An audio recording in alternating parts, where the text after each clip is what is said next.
Committee. And our first order of business is to approve the minutes from June 18th. And I'm going to call on our Vice Chairman, Trey Gooch. Thank you, Mr. Chair. I have reviewed those minutes and find them to be in order. Motion to approve the minutes as presented. Have a second, Commissioner Serino. Any further discussion? All in favor signify by saying aye. Aye. Any opposed? Motion carries. Thank you. We have no one signed up for public comment, so we'll move on to our third item, which is a resolution authorizing the issuance of revenue bonds for the Health and Educational Facilities Board. Mr. Boland, I believe, is here.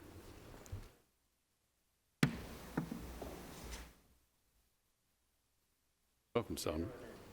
Members, this is a request from Health and Educational Facilities Board for the approval of the issuance of its revenue bonds for not to exceed $15 million for the acquisition and rehabilitation of some existing low-income housing on North Kings Highway. And if it's kind of behind Quality Furniture and Zaxby's just off Old Fort Parkway.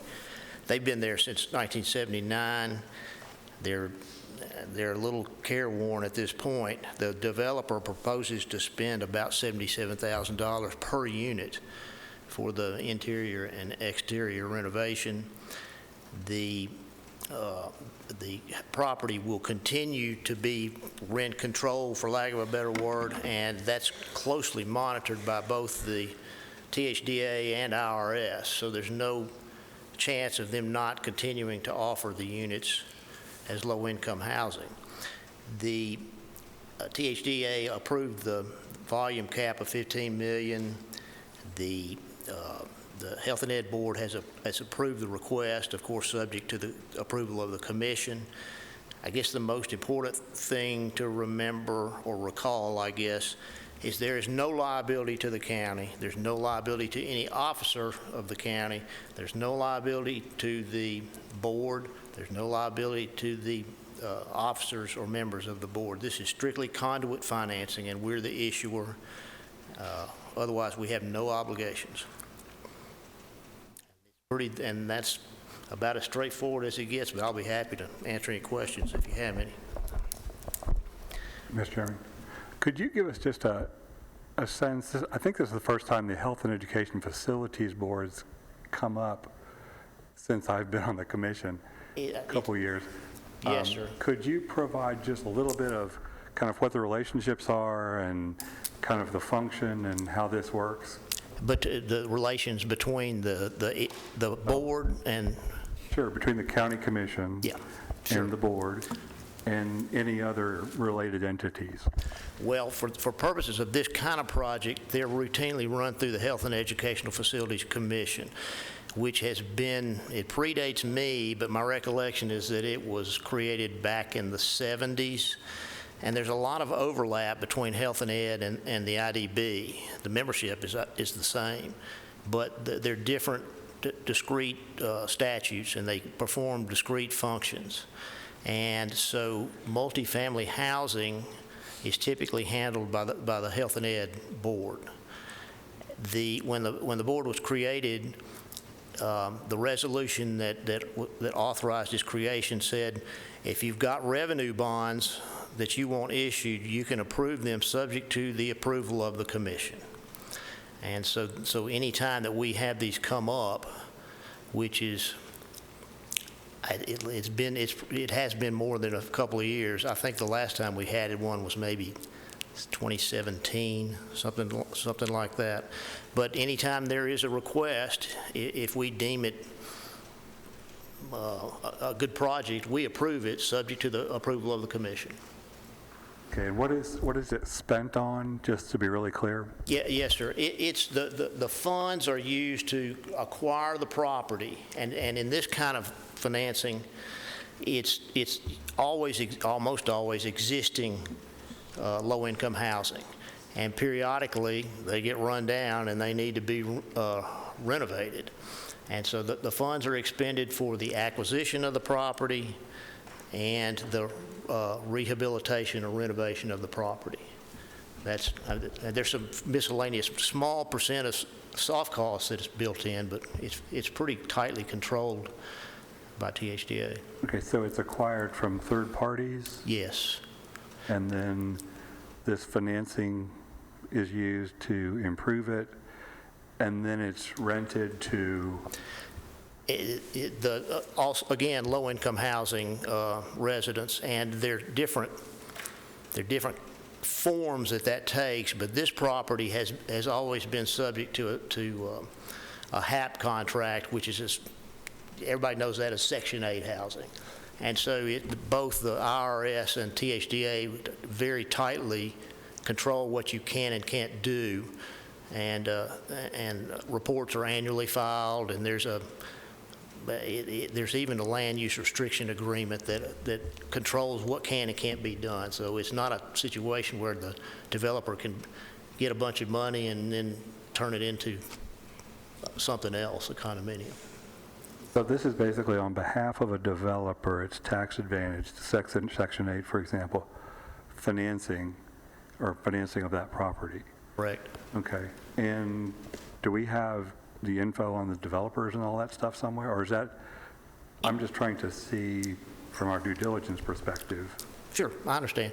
This particular developer falls under the umbrella of related properties, and it's not local. They're out of New York, and if you look at this type project at all, you will see that of the developer world, this type of developer is a very small subset of the whole. It's a very particularized type of development. So there are, I know of 2 in Tennessee. I don't know if there are any more or not. It's just, it's a rare breed, and so it's not unusual to have them come in from out of state. So years ago, I think I was doing low-income tax credit deals, basically. Is that what we're basically doing here? It's like it's Section 42 or whatever it is. Yes. 46, 42. Yes, exactly. Okay, so so we're basically doing this on helping out a developer with some kind of additional incentive. I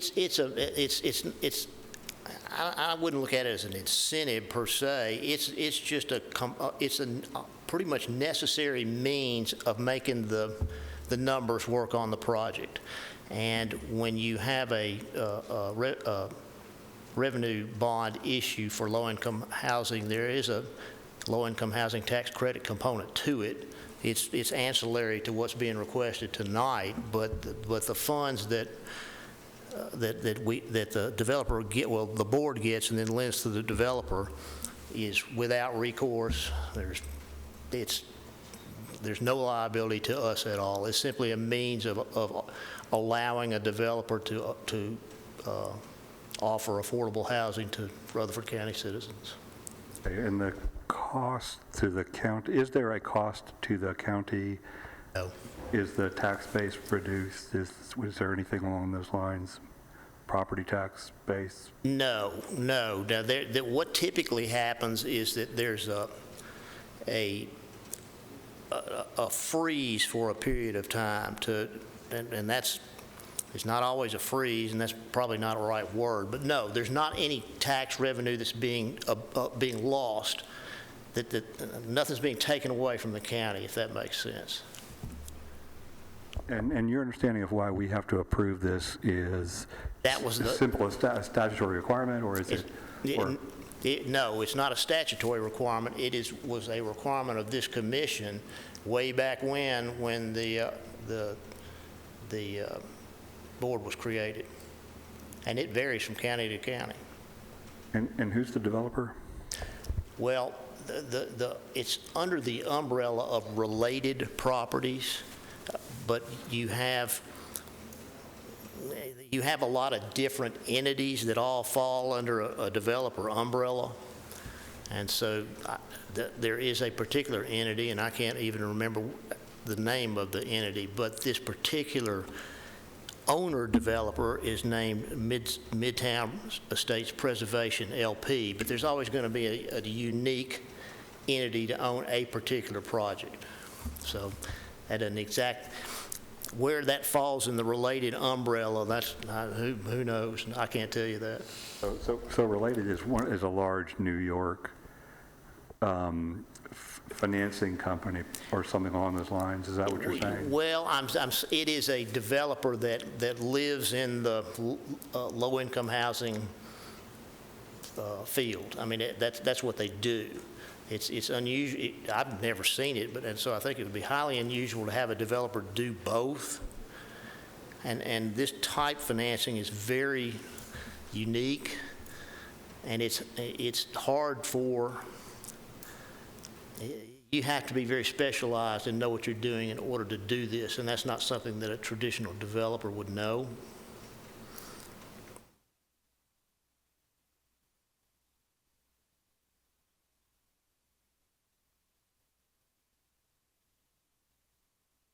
Something I might mention, since you mentioned this first time you've seen it, the last one I recall was some housing along Bradable Pike in Murfreesboro. And one other thing I'll mention about the IDB and, the Health and Education Board that they all are on is sometimes there are revenues from the bonds and things, and when they mature, the Health Committee allocates those funds for education, and you might elaborate on that just a little bit, because most people don't know, that dual function that IDB does there. Yes, sir. There are two buckets of monies, revenue, I guess. There's a fee that's paid for the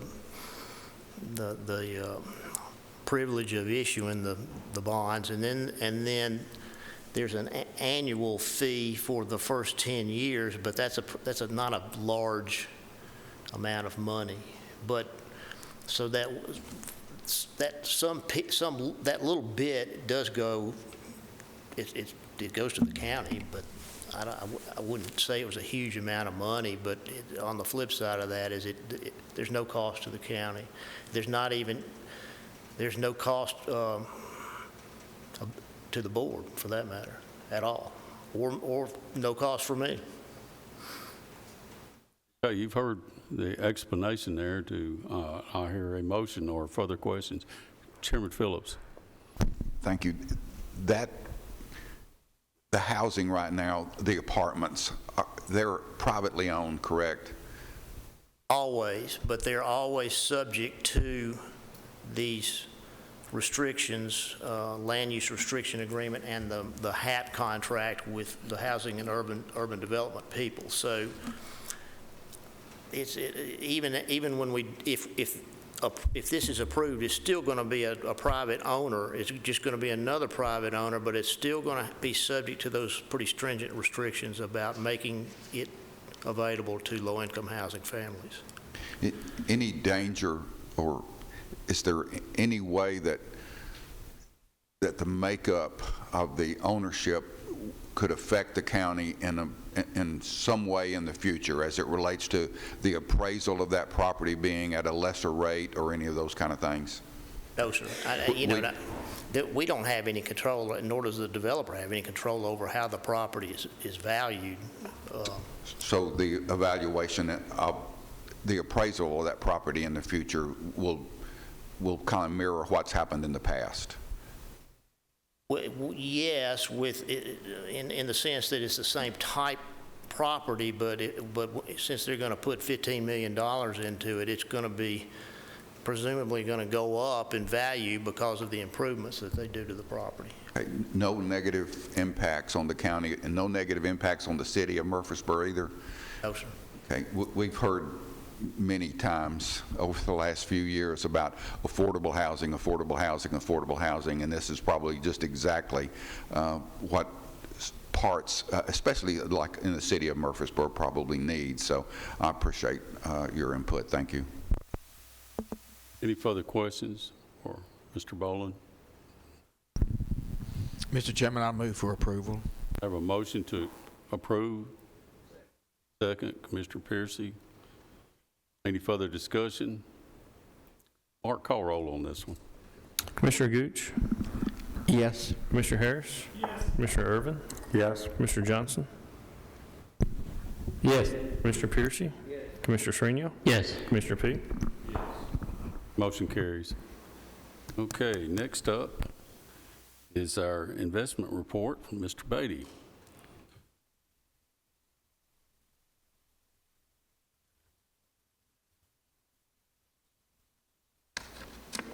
Good evening. I am Ted Beatty, Rutherford County Trustee. Happy to report our rates are the same as they were last month. This time next month, it may be somewhat different, but I doubt it will be significantly different, but maybe the next month, September, because some of our things are tied to Fed funds that could change before now and then, but all of the kind of movement this week has not affected us hugely, although I was in a meeting with the Treasurer Lillard today, talking about the LGIP and how it operates. So on that shorter end has adjusted, so we may see the LGIP rate begin to adjust a little bit, but stable at this point. Mr. Chairman. Recognize. Ted, if the Fed cuts interest rates, which they're expected to do, how much will that affect us as far as where we're at on our investments? Significantly, because all of our investments are 2 years or less. And so that is the end of the yield curve that the Federal Open Markets Committee has the most impact over. And so some of our investments are actually tied to the federal funds targeted rate. So when it dropped, those variable rates would drop. But like the LGIP that invest in short-term investments, many of them overnight, those rates will have already begun to drop a little bit. When that target rate begins to drop, it will drop those funds. Some of the funds we've been investing in that have left up to an 18-month guarantee on the rate, some 10 to 11 months still left, where we know we've got a rate somewhere over 5% that we'll continue to get even when that drops, because we locked part of that money in for a longer period on a set time. But a lot of our liquid money that we've been getting a really good rate on will adjust down as the Fed does, and as we go to reinvest, that will impact us. But it doesn't all drop out at once, and some of the money we have are paying a percentage or basis points above the Fed funds rate, so probably still going to outperform at this point what most of the market's given us. But it will, as those short-term rates come down, they will impact interest income. Does that answer your question? Thank you. Any more questions for Mr. Beatty? Not, I'll entertain a motion. Motion to approve. Have a motion to approve. Second, Commissioner Irving. Any further discussion? All in favor signify by saying aye. Aye. Any opposed? Motion carries. Thank you, Mr. Beatty. Thank y'all. Have a good evening.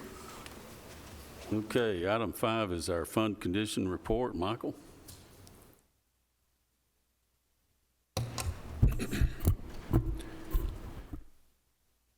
So tonight in front of you, you do have a fund condition report for both June and July, but I'm going to focus on the June revenue report since we don't really have a lot of revenue allocated to July. So we do have our year-end revenue results in front of you.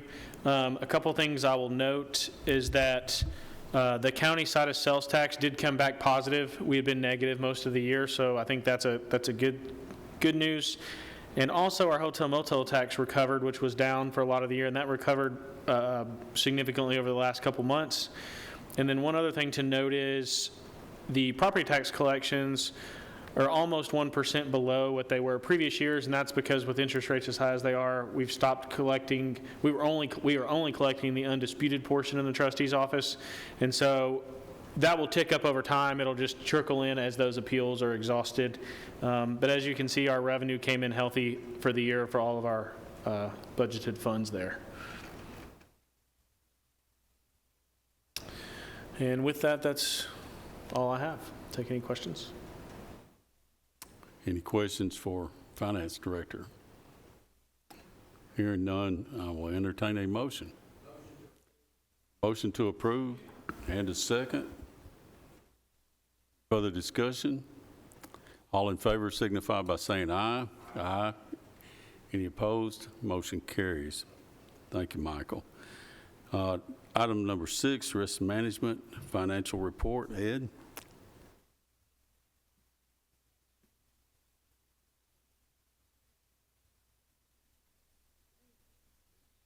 Good evening, Commissioners. Ed Elam, Insurance and Risk Management Director.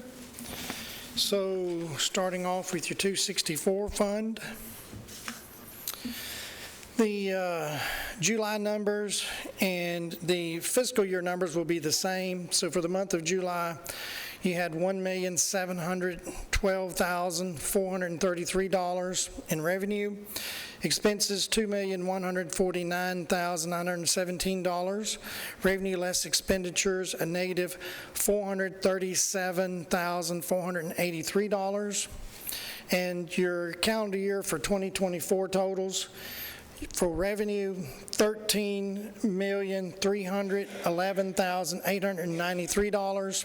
Expenditures, $12,785,373. Revenue less expenditures, a positive $526,520. On the 266 fund, for the month of July, workers' comp was $1,106.88. OGI was $85,173.84. And that is your total for the year also. And then your county attorney expense for the month of July, $38,401.15.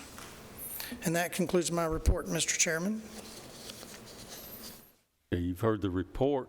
Any questions for the director? Hearing none, I will entertain a motion. Have a motion to approve. Second. And a second. Mr. Sereno. Any further discussion? Hearing none, all in favor signify by saying aye. Aye. Any opposed? Motion carries. Thank you, Ed. Okay, I have one other item. And it's a recommendation that came from the Insurance Committee. And this is an IRS regulation. You have to keep certain minimums, and they will raise those minimums on the high deductible health plan. And the minimum was $3,200 for an individual plan to stay embedded. And the IRS raised it to $3,300. So the motion coming from insurance, which is, it's an IRS regulation, so we don't have much choice, is to increase the individual annual deductible to $3,300 to remain an embedded high deductible health plan per IRS regulations.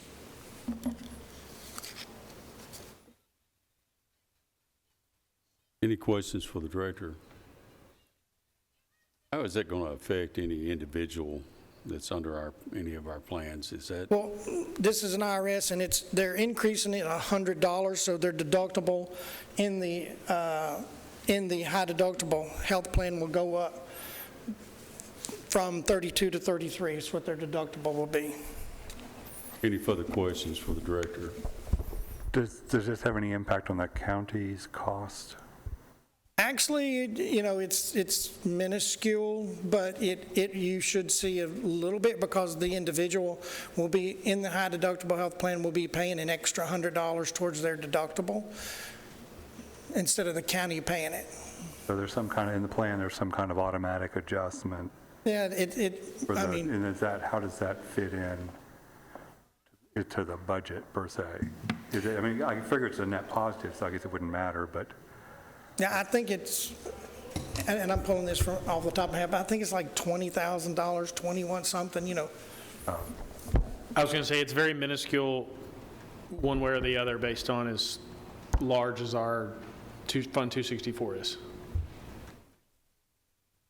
And again, we don't have a whole lot of choice on what the IRS is telling us. No, we don't. Does the service give us a range, or do they say this is the number? Does IRS? Right. Yeah, they give you a minimum, and we're currently at the IRS minimum. So they raised the minimum $100, and so for us to stay at that minimum, we have to raise ours too. And the reason why I brought it back is because we set these deductibles back in May for the budget purposes before this was done, and now the IRS has changed it, and so I guess from an auditing standpoint, with Michael and all, is to keep where we have a vote by the commission. Thank you. Okay, you've heard the discussion. Any further questions for the director? If not, would appreciate a motion. Have a motion to approve. Second, Commissioner Irving. Any further discussion? Mark, call roll, please. Commissioner Gooch? Yes. Commissioner Harris? Commissioner Irvin? Yes. Commissioner Johnson? Yes. Commissioner Piercy? Yes. Commissioner Sereno? Yes. Commissioner P? Yes, motion carries. Thank you, Ed. Thank you. Have a good evening. Okay. Our next two items,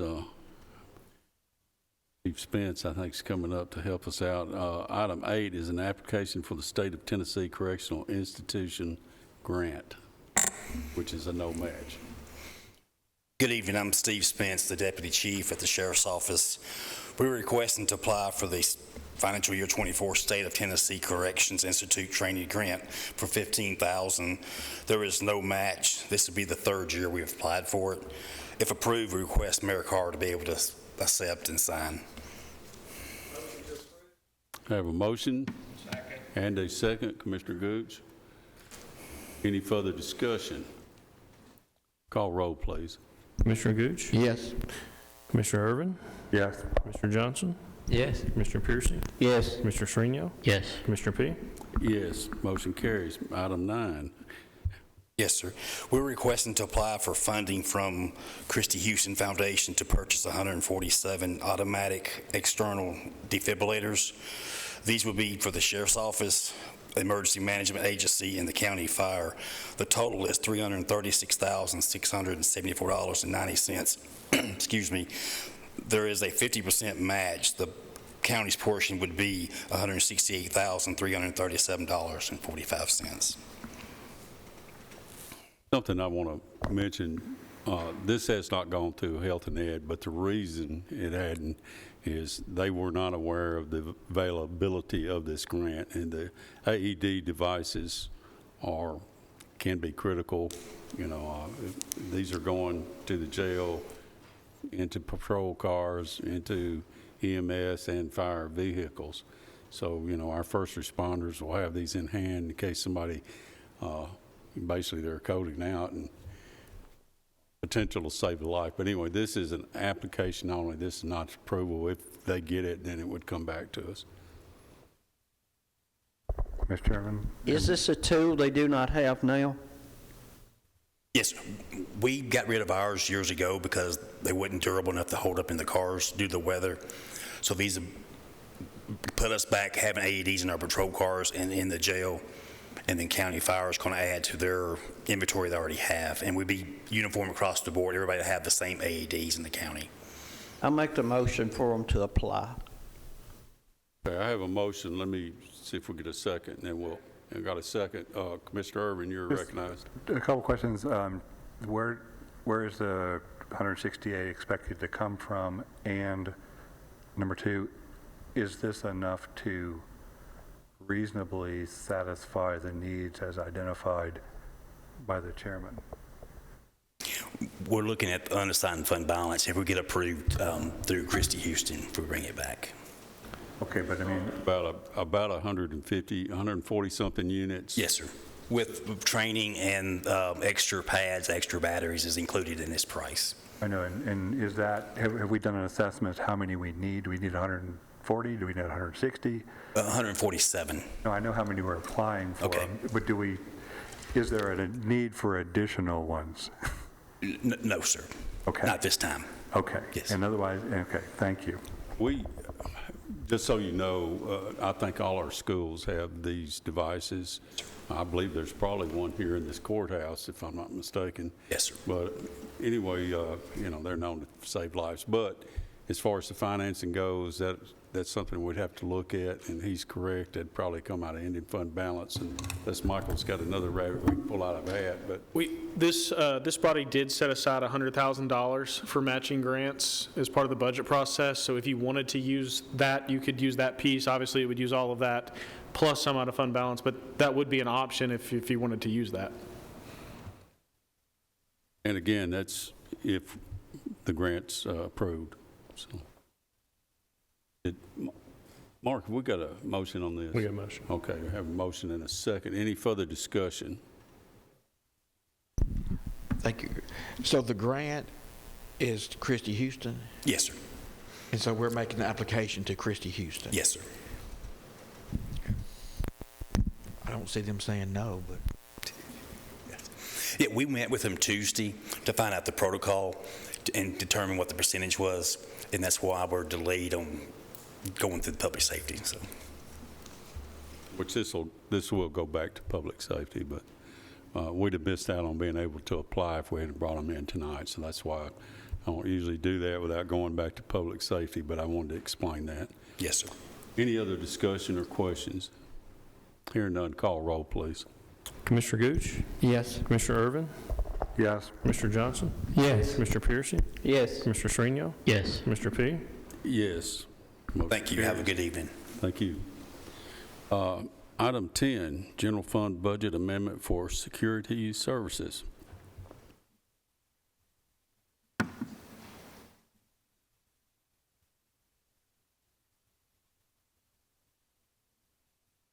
Welcome, Eric. Not sure how I got selected to come up here on this one, but what we're doing is looking for a security guard at the Human Resources office. And then previously, I was asked why we didn't put this in the budget, and so I had them pull the actual incident reports. Actually, on June the 24th, while we were here voting on the budget, is when the incident occurred that I mentioned at Public Works, where they had an individual who came into the building, was hiding under a desk. They ended up having to get the sheriff's department there to come and help them to get the individual out. There was somebody later that afternoon who came in, was looking for this individual. It was supposedly a big domestic situation. That started, I should say, on June the 24th, which was while we were here voting on the budget. And then they had a subsequent event that occurred also on July the 2nd. In looking at this and speaking with Michael, I believe we were going to ask for a budget amendment out of unassigned fund balance in the amount of $60,000. We believe that it's about 55-ish for what we would need for the remainder of this year, but Michael had suggested we add a little bit extra, and I'll let him tell you about that.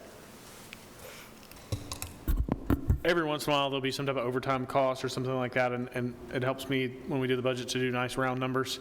Obviously, we won't spend it if we don't need it, but every once in a while there'll be an event, or if there's an incident, the security guard has to stay over, we'd have to pay for that, and so I'd rather go ahead and budget for that up front than have to come back later if we needed it.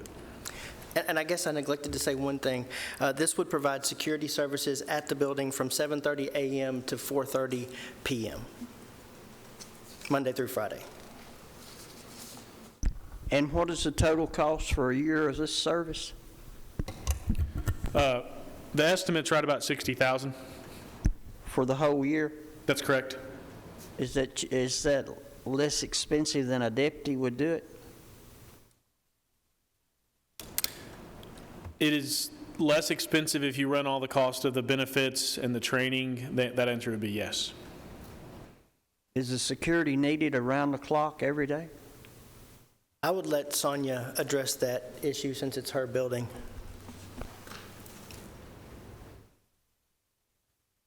And it wouldn't be around the clock. Excuse me.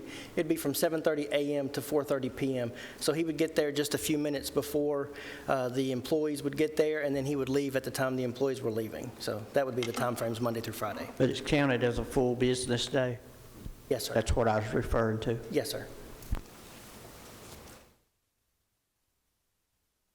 We've just had some situations that's taken place. It's not every day that something happens, but there've just been enough situations that have happened, such as this one where it was a domestic situation. They were in close proximity to the courts.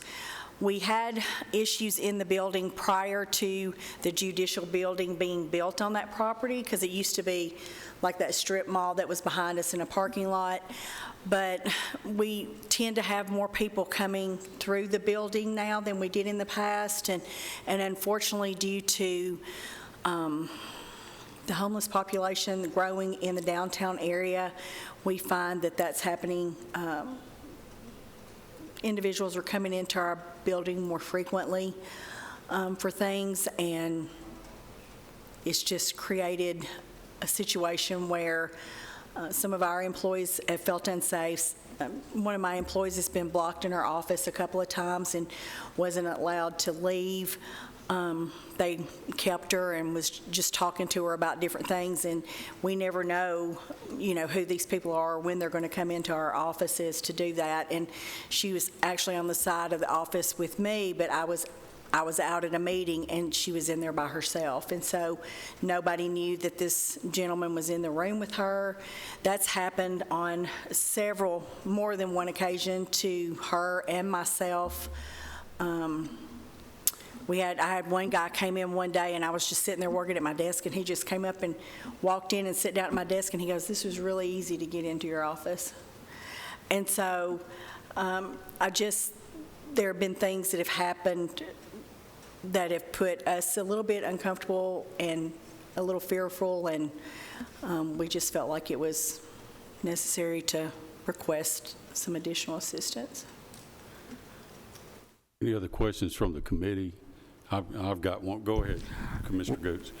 So with the security guard will be on the first floor as you enter the building. Of course, your office is on the second floor. Now, would he or she screen people coming in or let you know? So, in other words, would they still be able to go up there and walk by and say, "Hey, how you doing?" and get up there and then?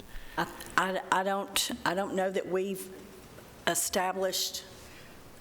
I can tell you that the security guard we have in this building is very good about that. When people come in, he's, "Hey, how are you doing? Where do you need to go? What are you looking for?"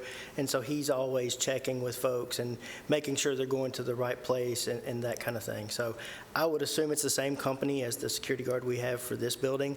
So I would assume that whoever they select would be doing the same type of thing. And I guess if there's like one employee up there, they could let the guard know, "Hey, this is just me up here, if you could, And the security guard we have here, he actually walks the entire building every hour on the hour. So he will walk around the perimeter of the exterior of the building, and then he will go and walk across each floor.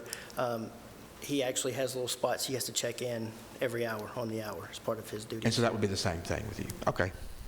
And prior to this, and I want to thank the Sheriff's Office and Captain Joey King and his team over there. They've been real good to us over the years, ever since the judicial building's there. And we've had, like I said, more than one situation take place, and for whatever reason, they always come straight upstairs to HR. I don't know if they know that we're up there or not, but so Joey and his team have come over and assisted us when we've had issues. We've got a code in the office that we tell, and so that lets somebody know to place a call over to the security. And they, when this situation happened on the 24th, they came over the next couple of days and would walk through the building and check the offices to make sure that they were secure and stuff like that. So that's... The question that I had is, and y'all may have looked at this, and I'm not saying this is not needed, that we need to do something here, but the way our schools are set up, you basically have got a ringer where you've got to show an ID. Basically, you got to have a reason to get into the school. Would that be more cost effective or as effective? Would y'all feel as secure with a system like that in place, and would it cost less? I don't know, but I'm just curious if y'all had looked at that. So we have discussed that. So I can say we did discuss a technology solution for this building. We have, is my understanding, a lot of retirees who would not have a badge or some way to scan into the building. We have a lot of people who are applying for jobs that would not have a way. And so we just felt like that it would not be as beneficial in a building like this to do that type of thing. Well, with what I'm talking about with the school system, basically you've got somebody that's going to have to monitor that ring call and then look at, say, a personal ID, something like a driver's license or whatever, or at least explain, hey, I'm here for a job interview, I'm so-and-so. But you'd still have the cost of someone doing that for you, and I don't know if you would feel as secure either. So that's why I was just wondering if you'd looked into it. We looked at various options, and this, we're co-tenants with the Insurance and Risk Management Office, and based on the people who come into their workspace, they felt like this was the best option for them, so. Okay. I don't have any more questions. Any more questions from the committee? Mr. Irvin? I'll vote in favor of it, but I'm trying to sort out along the lines of what the chairman and others have hinted at.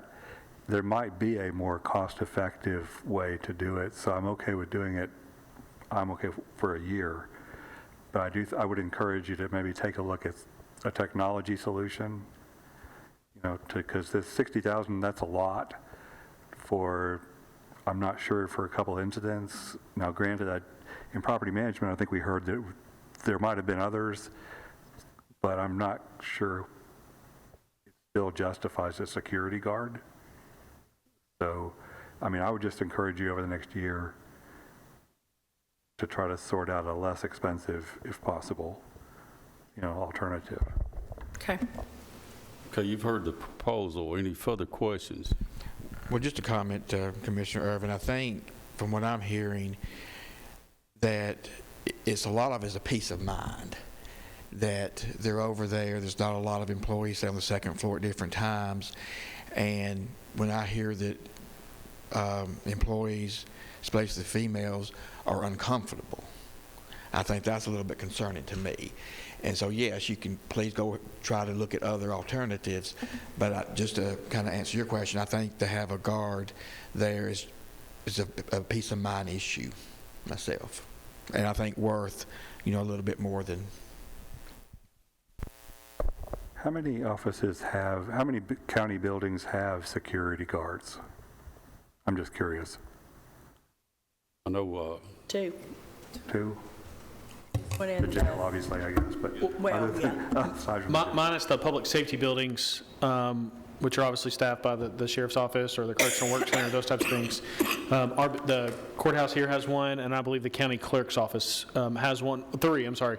And then probation in the bottom floor of the building across the 20 North building has one, so three. Of course, the judicial building. Which all the public safety buildings would have that, but those are the three with a contracted guard. Any further questions? If not, I'll entertain a motion. So moved. I have a motion to approve. Second. And a second. Any discussion? Call roll, Mark.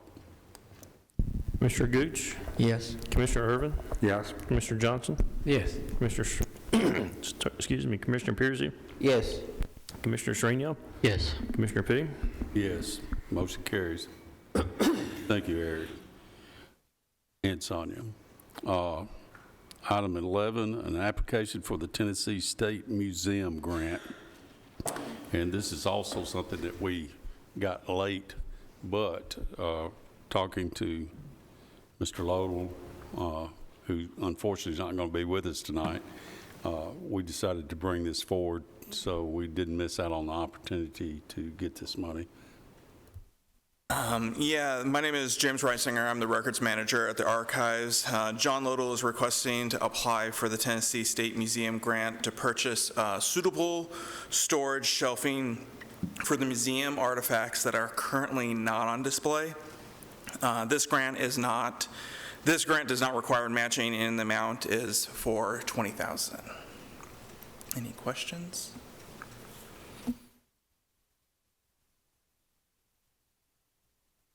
So there's no match? No. Is that what you're saying? Yes. Motion to approve. I have a motion and a second. Commissioner Irving, any further discussion? Commissioner, can we add to that, that we allow the mayor to sign that? Should we accept it since there is no match? Is that okay with your motion and your second? It is. Please add it.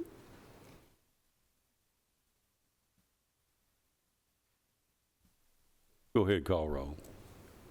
Commissioner Gooch? Yes. Mr. Irvin? Yes. Commissioner Johnson? Yes. Commissioner Piercy? Yes. Commissioner Sereno? Yes.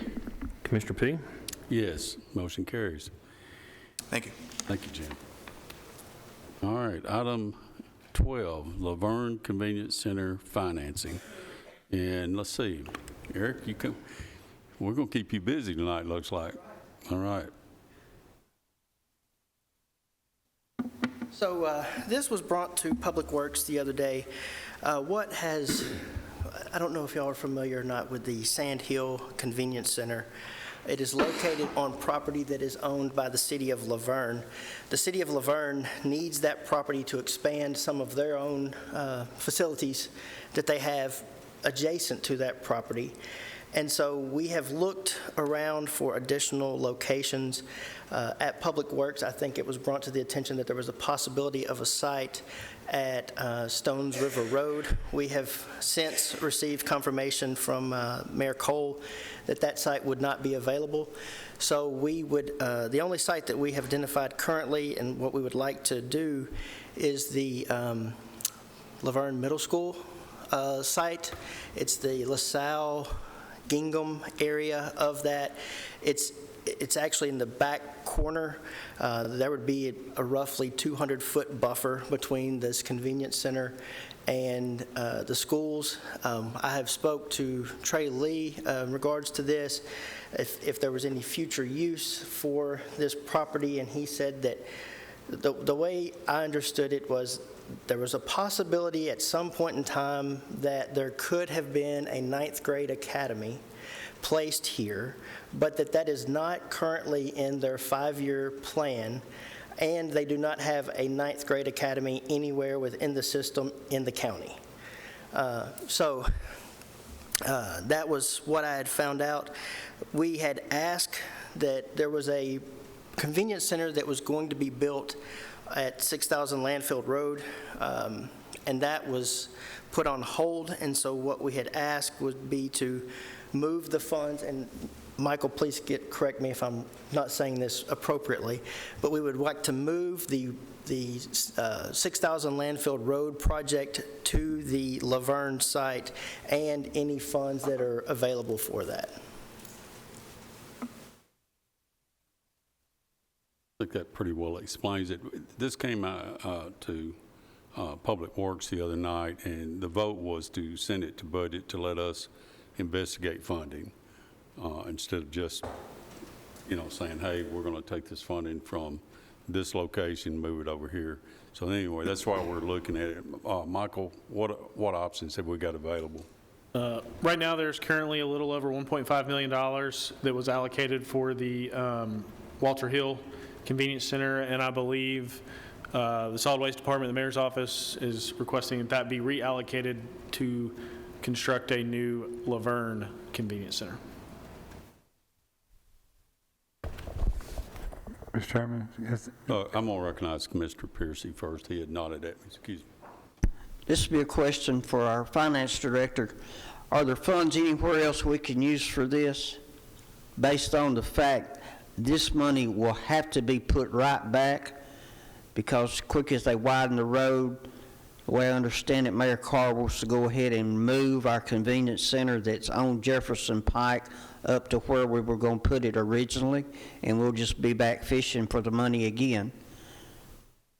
So a couple options that you would have is you could always take this out of the general fund unassigned fund balance.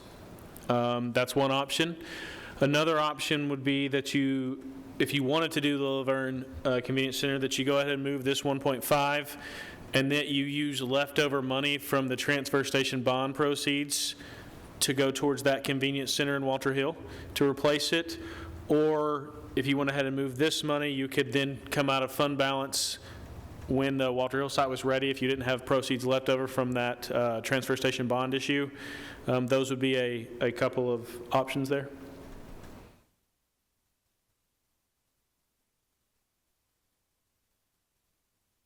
Tell me again. So option one, you ask where we could, else we could take the LaVergne money from. And if you ask me today, the only other spot that you could take it from right now would be fund balance out of the county general fund. One other option would be, though, if you wanted to do both, being the Walter Hill at a later date when that road got widened and you wanted to do the LaVergne now, you could go ahead and reallocate this money to LaVergne, and then when the Walter Hill was ready to start, you could use leftover money from the transfer station bond issue where we borrowed $20 million for that. You could use leftover money for that, or if there was no money left over from that at that time, you could move from unassigned fund balance from the general fund over to build the Walter Hill. We don't know one way or the other if it's going to be any leftover money from the transfer station, correct? Not currently, because I believe there's 2 bids still outstanding for the transfer station. One would be, I think, the boring, and one would be for the road improvements, and we won't have a great idea until we get those 2 bids or those costs in.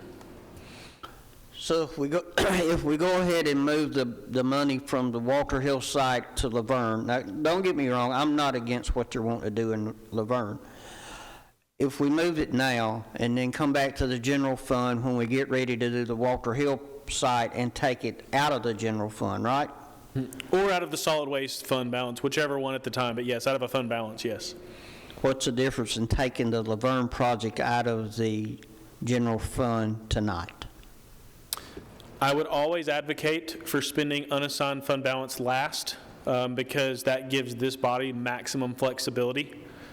There is really, that's the only con, was that if an emergency arose, you would want maximum flexibility in unassigned fund balance for any type of unforeseen emergency. That would be the con to going ahead and taking it out of there tonight. We had set somewhere around $5 million aside for an emergency plan if we had to do something else with our trash overnight. What has happened to that $5 million? There is still currently 4.7, a little over 4, I think it's 4,750,000 is still sitting committed in the general fund, and you could use that also. But up until our transfer station comes up and running, my understanding was this body wanted to keep that for an emergency, for hauling or some type of solid waste emergency, but that is still there. I'm really not in favor of moving the money from the Walter Hill site to LaVergne if there's other ways of doing it. I've seen money go away and projects go with it. That's my concern. Recognize Commissioner Irving, and we'll come back to you if you've got more. So explain or assure me that, again, that this site's not going to be used for anything else. And then number 2, has this sounds like something property management should have seen also. And I'm not aware of it having gone through there since I'm on that committee. Historically, I think we've taken anything convenience center related through, since I've been here, through Public Works, but I'm not saying Public Works shouldn't also have a say in it. I'm just concerned that property management maybe should have had a little bit of a heads up about this as well. I can't disagree with that. So, If you would like to send it to property management, that's fine. I'll make a motion to send it through property management. I have a motion to send this recommendation to property management. Do I hear a second?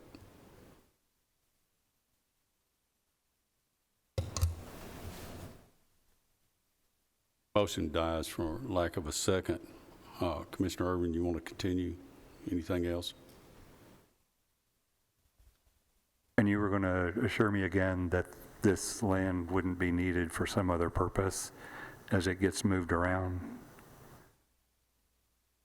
What land are you referring to? Well, okay, correct me if I'm wrong.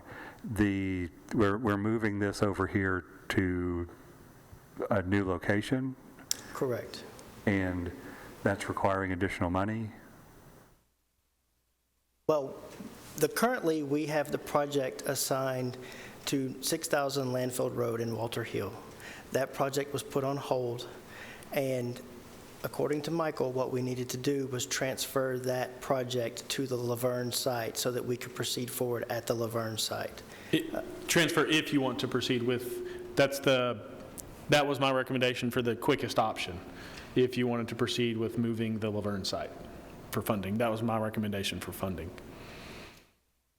I believe here, when these convenience centers were redesigned, there was Leanna, Rockville, Walter Hill, and Weekly.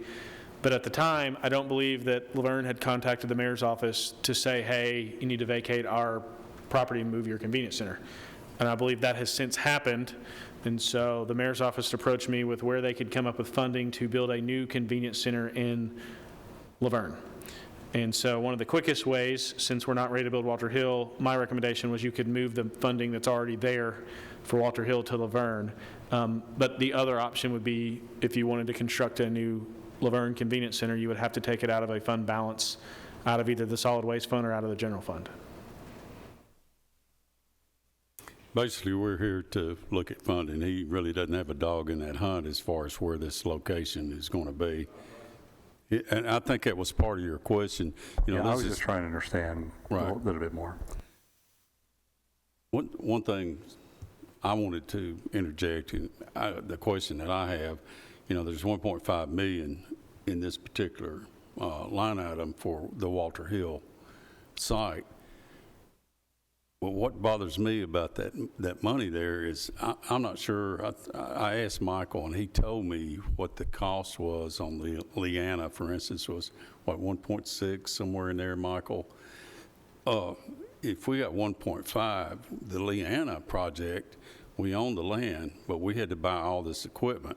Basically, we're taking equipment and moving it from one site to this new site. So to me, that's why I was looking around for Mr. Wagner or Matt to answer for me, how much is it going to cost us to do this? Because I don't think it should cost us 1.5. If Leanna from scratch was 1.6, we already own the equipment, and we already own the land, and we're going to have to make the improvements, you know, the pavement, whatever, ramps or whatever else, you know, but I could see that coming in under, since we already have equipment. Maybe I'm looking at that wrong, but I don't know that you can answer that for me.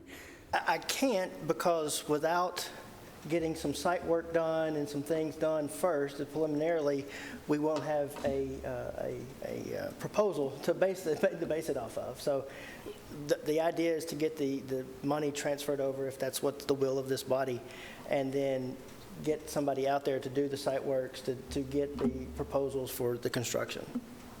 Understand. And you know, that's what I figured there. Like I said, I was hoping Mr. Wagner, I know he's out of town or tied up otherwise, that one of those guys would be here to answer that for me. But okay, committee, you have heard the request. Do I hear a recommendation or a motion or further questions?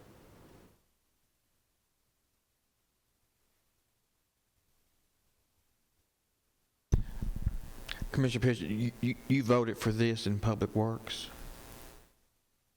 I voted for it to come here for discussion. Okay, that's correct. Well, I'll make a motion that we utilize the funds. Well, let me just ask a few more questions.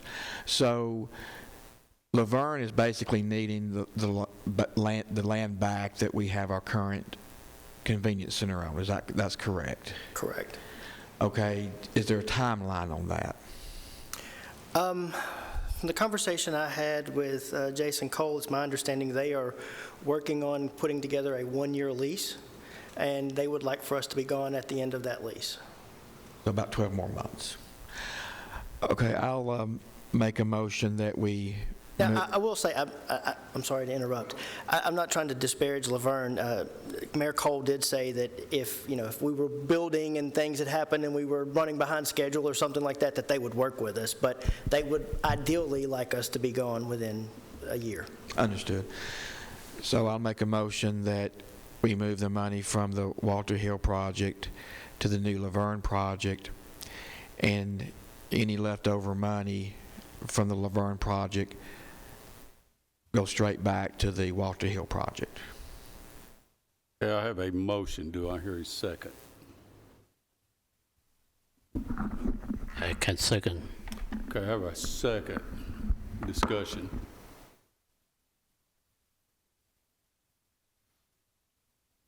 Hearing no discussion, Mark, call roll.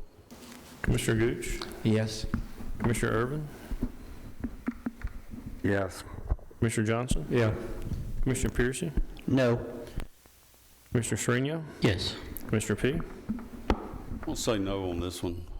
And motion carries, though, doesn't it? Commissioner Johnson, was your vote yes or no? Okay, that's what I thought. I just wasn't sure. I'm going to make sure I heard it right. Okay, the motion does carry. Actually, it's a 3-3. 3-3. Well, let's vote one more time, If Commissioner guys. Shrino said no, right? Did you say no? He or- said yes. Yes, I'm not hearing it. Okay, yes. Yeah, 4-2. 4-2. Yes. Motion carries. You're right. All right. I want to, if I could clarify one thing. So when they do come back, they will have to bid the work on that. So we will have a dollar amount. They will have to go back to purchasing. And so I think, speaking to what Commissioner Piercy asked, I think we can have a dollar amount there. And if at that time you wanted to go ahead and move some money to keep it allocated to Walter Hill, we could do so. All right. Item 13, change to schools, facilities, privilege tax. And who is going to, Michael, you going to cover this? I can. This is, we talked a lot about this in the previous fiscal year, and when this state law did come into effect, which allowed this body to increase the residential school facilities tax and charge a commercial school facilities tax of $1.50. That's what this resolution does. Also, the next item as well, if this body likes to move forward with item 13, then we would have to take a vote on item 14 to send a letter to the state certifying that we have grown by at least 20% to be allowed to increase these fees. And then you have the resolution in front of you that would obviously go to the commission. It would raise it from $1 to $1.50 on residential and raise it from $0 to $1.50 on commercial, limited to 150,000 square feet on commercial. And this was forwarded to this body from steering.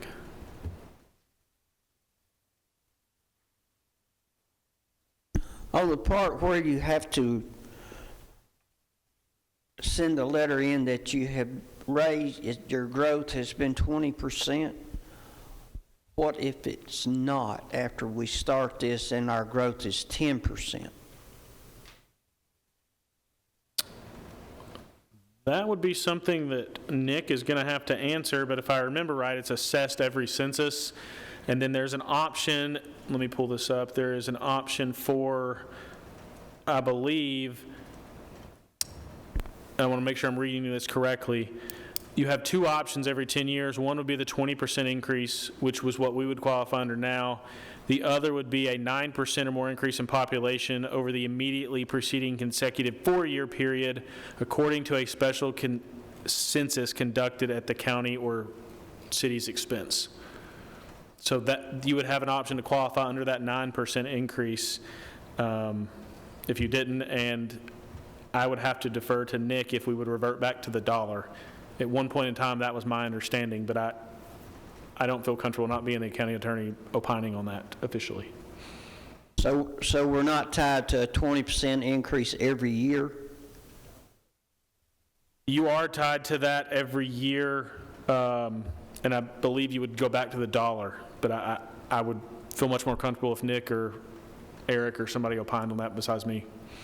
Now I have a question for Mr. Phillips, if I may. Does our plan Rutherford cover us a 20% growth increase every year? Plan Rutherford, it's not been adopted yet, but the draft that we've seen in Plan Rutherford would put properties that are not zoned residential, could put properties like farms into an agricultural zone, which would be at an entirely different process than we are right now. So it doesn't do anything to control growth other than address where that growth might need to be. So it has an element in there, but the purpose of Plan Rutherford is for us to take a long-term look in the future and decide which areas of the county could be adjusted to protect certain rural areas. So it has an element in there, but no guarantees that all property can't be developed at some point in time. What this resolution does, it's an average of 2% a year over a 10-year period of time. So it's 20% over 10 years, 2% a year. And we have easily met that. It also gives an opportunity for us, if we don't meet that, to average a 9% growth over the current 4-year period of time. Let me just say that we don't have a lot of choice here. This is a new law that's in effect, okay? So this law is going to be in effect whether we adopt it or not. And we're going to have to meet that criteria to continue to collect at the rates that we are right now. So to not adopt this means that we won't even have a shot at the $1.50, okay?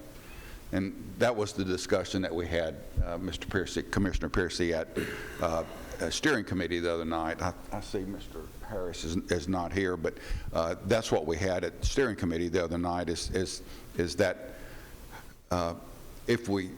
this is the current law, and if we don't adopt this process right now, we won't be able to collect at the higher rate.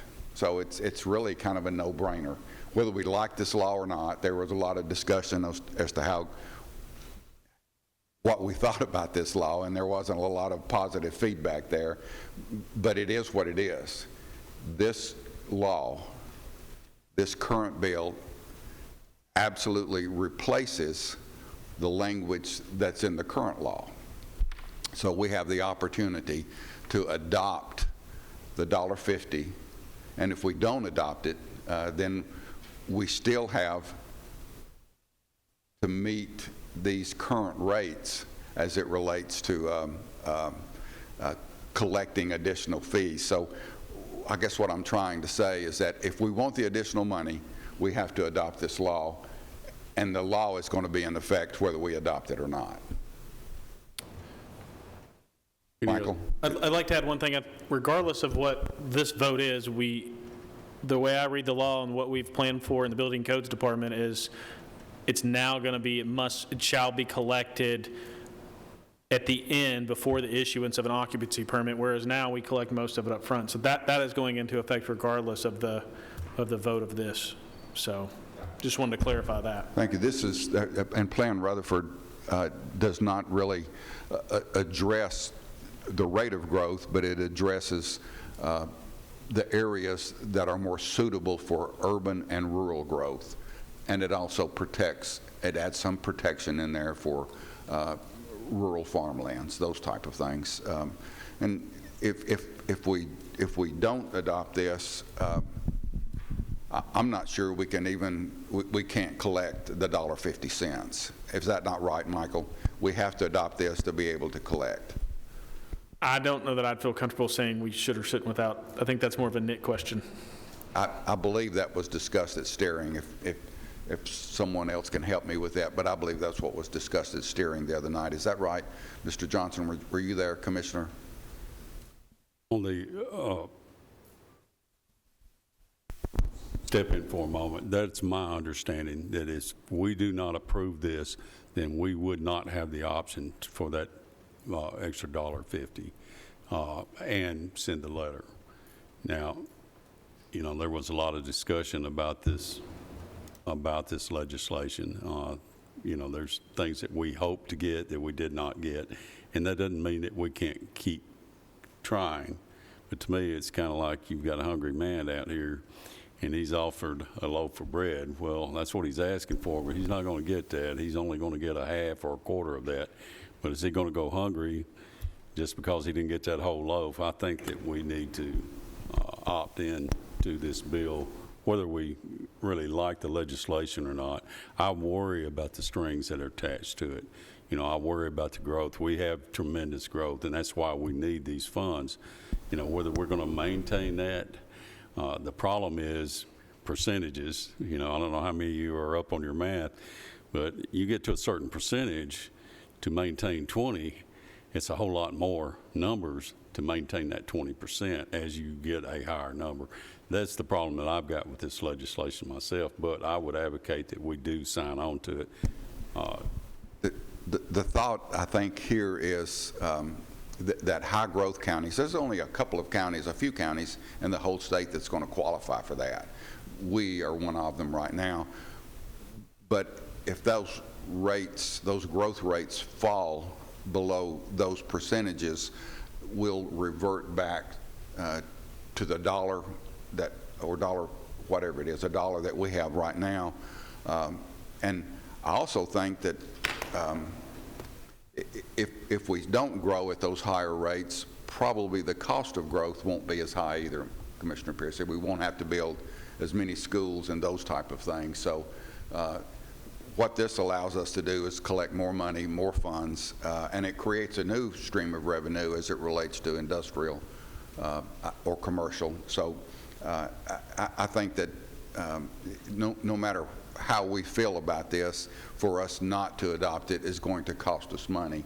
And I think up front, what this law also does is allows the developer to pay on the rear end instead of a combination of front and rear. So it might cost us a little bit of money the first year, but that money will be caught up next year. So there's a possibility it could cost us a little bit of money. You talk about $1.5 million or $2 million the first year. To me, that's a lot of money, but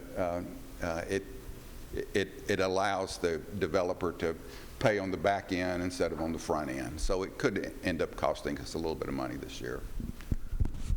Maybe I'm not paying attention, but I understood Michael to say it was 20% a year. I understood you to say it was 2% for 10 years. Which way is it? 20% over each census. So sorry, if I said per year, I did not mean per year. It's over the 10-year period between each census. And then we would have the option to do a special census. If we felt we did not meet the other, we could do a special census. And that rate would be 9% during that 4-year special census. So basically 2% a year. 2% a year, or 10% over a 10-year period of time, or 20% over a 10-year period. Yeah. Any further questions? Just for your information, this passed steering 6-1, 6 in favor. Mr. Chairman, so as I understand it, this would basically be, this would triple the adequate facilities tax from $1 to $3. I don't think that's correct. I see. Well, $1.50 and $1.50 is $3. Yeah, but it's capped, the commercial is capped at 150,000 square feet, so that would go from 0 to $1.50, but that's capped at 150,000 square feet, I believe, and then you're correct, the other would go from $1 to $1.50, so if you're lumping them together, yes, but the commercial is capped on square foot, whereas the residential is not. Okay, so there might be a slight adjustment that would reduce it below the triple, but I get it. Okay, and then this money, refresh my memory where the money goes to? So currently right now, half is split half between our debt service fund and the school's educational capital projects fund 177. It is split 50-50 when it comes in. Okay, so half to debt service and then half to 177. Correct. Okay. So, you know, generally I'm not really that keen about tax increases. Y'all probably picked up on that a while back. I will say though, this does appear to be a reasonable compromise that a number, not all, a number of interested parties agreed to in good faith, and the funds do appear to be needed based on where we are now. So my intent on that basis would be to vote in favor of it. And I'll make a motion, Mr. Chairman. Thank you. I have a motion for approval. Do I hear a second? I heard a couple of seconds. Gooch and Mr. Piercy? Or did I mishear? Commissioner Gooch, you second for sure, right? Okay. Any further discussion? Call roll, please. Commissioner Gooch? Yes. Mr. Irvin? Yes. Commissioner Johnson? Yes. Commissioner Piercy? Yes. Commissioner Srinion? Yes. Commissioner P? Yes, motion carries. Now, we need to vote to send a letter, and I would like for this to allow our chairman, Jeff Phillips, to send this letter. I believe that's the way that needs to be. Michael, you might want to explain it.